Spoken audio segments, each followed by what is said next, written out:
Bismillahirrahmanirrahim. Assalamualaikum. Welcome students. You are watching my YouTube channel. Students, my name is Sania Mumtaz. आज का जो हमारा topic है biology class first year chapter 1. Chapter का name है introduction. Last lecture में मैं आपको बायोलॉजिकल मेथड रीड करवा चुकी हूँ. बहुत ही इंपॉर्टेंट और बहुत ही इंटरेस्टिंग टॉपिक है. ठीक है बेटा, जिसमें मैंने आपको बायोलॉजिकल प्रॉब्लम, बायोलॉजिकल मेथड, जिसके बाद मैंने आपको ऑब्जर्वेशन, देन मैंने आपको हाइपोथेसिस का टॉपिक क्लियर करवाया था. और उम्मीद करती हूँ कि आपको वो अच्छे से समझ आ गई होगी उस टॉपिक की. जो आज का उसी टॉपिक का पार्ट 2 है, उसे हम स्टार्ट करने जा रहे हैं. हाइपोथेसिस से नेक्स्ट स्टेप हमारे पास क्या होता है? एक्सपेरिमेंटेशन. पहले हम किसी चीज को ख्याल करते हैं, किसी चीज को सोचते हैं, फिर हम उसकी हाइपोथेसिस बनाते हैं.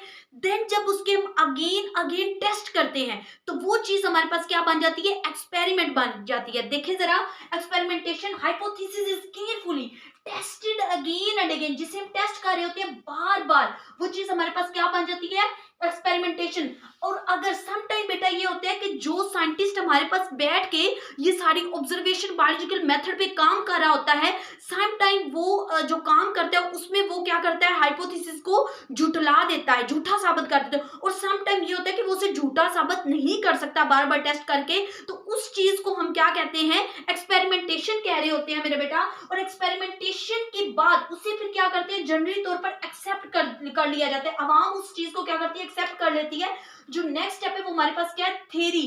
What is theory? थ्योरी क्या होता है? जब हमारे पास एक हाइपोथेसिस टेस्ट हो चुकी है, अटेस्टेड हाइपोथेसिस, इस कार्ड हमारे पास क्या कहलाती है? वो थ्योरी कहला रही होती है. थ्योरी में भी हमारे पास कितने टाइप्स होती हैं? 2 टाइप्स होती है. एक हमारे पास प्रिडिक्टिव होती है, एक हमारे पास क्या होती है? प्रोडक्टिव होती है. अब प्रिडिक्टिव थ्योरी क्या होती है बेटा? देखें जरा, जिसमें पेश गोई की जाती है. Good predictive theory had as explanatory power, जिसके पास क्या होती है? वजाहती सलाहियतें होती हैं.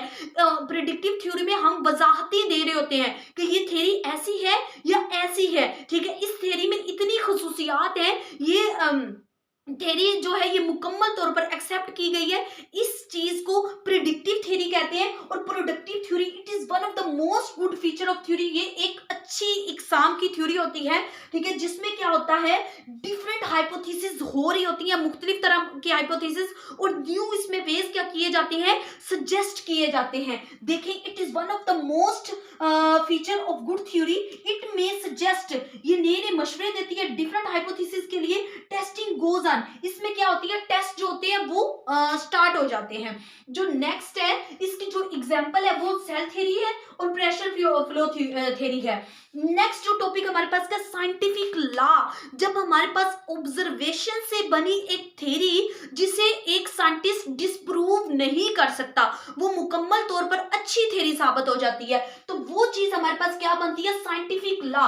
If a theory is survive, अगर वो मुकम्मल तौर पर सर्वाइव कर जाती है एंड इज स्पोर्टेड, वो स्पोर्ट की होती है बाय एक्सपेरिमेंटल, जिसमें बार बार तजर्बात किए जाते हैं, जिसमें हाइपोथेसिस वगैरह बनी होती है, प्रूफ होते हैं जिसमें, तो वो हमारे पास क्या बन जाता है? साइंटिफिक लॉ बन जाता है. ठीक है, इट इज इररेफ्यूटेबल थ्योरी होती है. इस थ्योरी से इनकार नहीं किया जा सकता. इररेफ्यूटेबल का मतलब क्या होता है? इनकार ना किया जा सके.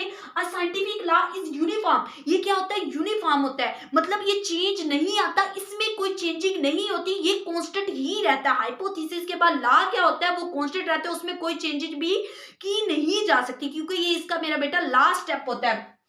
इट इज बेस्ड ऑन स्केप्चुअल अप्रोच, और इसमें सवालों पर ये बेस करता है. बार बार इसमें सवाल किए जाते हैं. हाइपोथेसिस में हमारे पास क्वेश्चन किए गए, फिर हमने उसका एक्सपेरिमेंटेशन की, एक्सपेरिमेंटेशन के बाद देन हमने उसकी थ्योरी बनाई.